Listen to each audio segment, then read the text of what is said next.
Hello, everyone. Give it about a minute to start. Let everyone filter in. And so today, got another live with Astronomer session.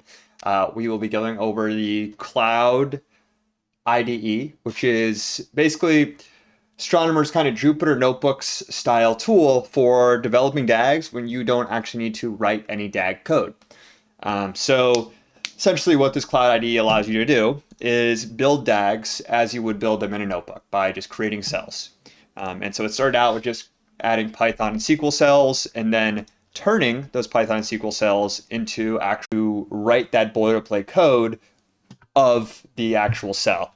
So here you can see example implementation of a SQL table check operator, where instead of writing out the SQL table check operator as I would historically, which you can see over here, I can just bring it in from add cell. So add SQL column check operator. So if I wanted to create a new one, it would look like that.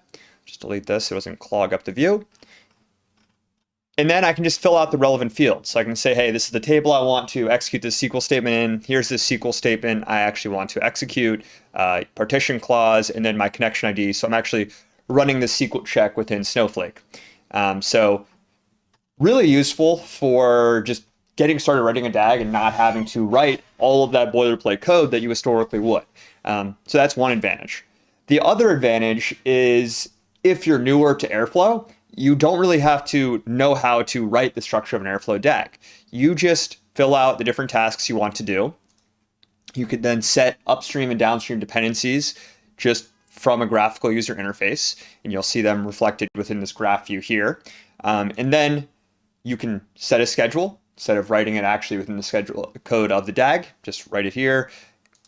Then you can also, if you're, let's say, a manager of this environment, bring in any variables, any requirements, any connections. So here I have my Snowflake connection that then anyone that uses this environment can leverage. So if you're maybe a data engineer supporting a team of data analysts, you could come in here, precede this environment with all the connections, all the variables, all the requirements that a data analyst would need.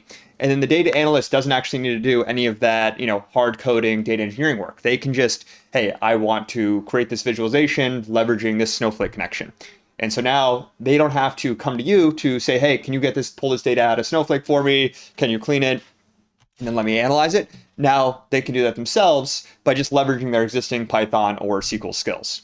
And it also just flattens that skill curve of becoming effective with Airflow, where you need to learn all the ins and outs of Airflow before you can actually start writing productive DAGs. Now you can get started much quicker writing productive DAGs. You can scale Airflow to more teams so that they can make use of Airflow in their own way and leveraging their existing skills. So you can run your DAGs within here, but what most people will do is, since this isn't really a production environment, it's more of a test bed. So you can see here, you can run individual tasks on their own, so you can get quick iteration on whether or not a task works, whether it fails. So here I can know if a task fails without needing to just keep rerunning the DAG. I can change the code immediately and have it reflected within this DAG. So there's no, all right, make the code change, wait for the parser to understand what happened, and then actually visualizing that within the UI. So makes it much quicker to test, figure out what works, what doesn't, then move on and fix it and keep going. So the ability to test individual cells, obviously really powerful. And you don't have to be a CLI pro to test DAGs ad hoc. You can just press this simple play button and it will run that DAG for you. And so the way you'll actually push this to production is in two ways. You can either just download this DAG source code and then upload it just kind of manually through a Docker push, or you can actually commit it to a GitHub branch. So if I go to a project that has a GitHub repo configured, so here you can see I have my Astronomer GitHub repo set up. Here, then I can go to commit, and so I can choose a new branch. And then looks like this connection has been broken. But here, what I would do is select a branch, write a commit message like, hey, updated my pipeline, and then push it. And you can have this go through your existing CI/CD process or whatever you're using. Additionally, let me see if this one will work. Commit. Awesome. So here's what it looks like in practice if you have some changed items. So this will allow you to see exactly what those changes were before you push into your GitHub environment. Additionally, so if any cell that you want to use, so it's not just SQL checks, basically search for any kind of operator, any kind of provider you want to use. And what this is pulling from on the back end is the Astronomer registry. So the Astronomer registry is just a repo for example DAGs, or providers in different modules, so that you can just download an operator or a module and get started running it. And so that's really what the Cloud IDE's custom cells are built on the back on, is just reading from that registry and then exposing the cells to you to just be pulled directly into the Cloud IDE.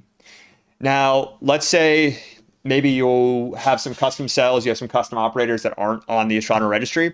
You can still import those. So if you have maybe a custom cell where you've extended the Snowflake provider or extended the SQL check provider, just automatically include some parameters for you.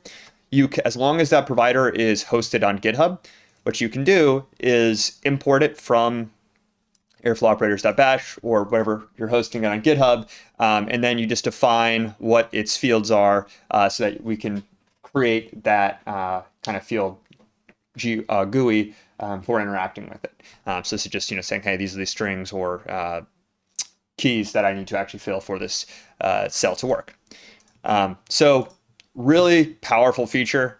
Just makes this Cloud IDE so much better than developing on your own, and it just eases a lot of the friction with getting into Airflow. It's just really hard to learn all the little minutia of how Airflow DAGs are designed, and this kind of just takes all of that away, obfuscates it, and now you can just write your Airflow DAGs and have them work out of the box.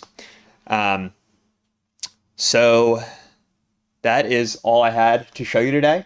I hope you learned something, this little Live with Astronomer lunch session, and have a good one. Bye.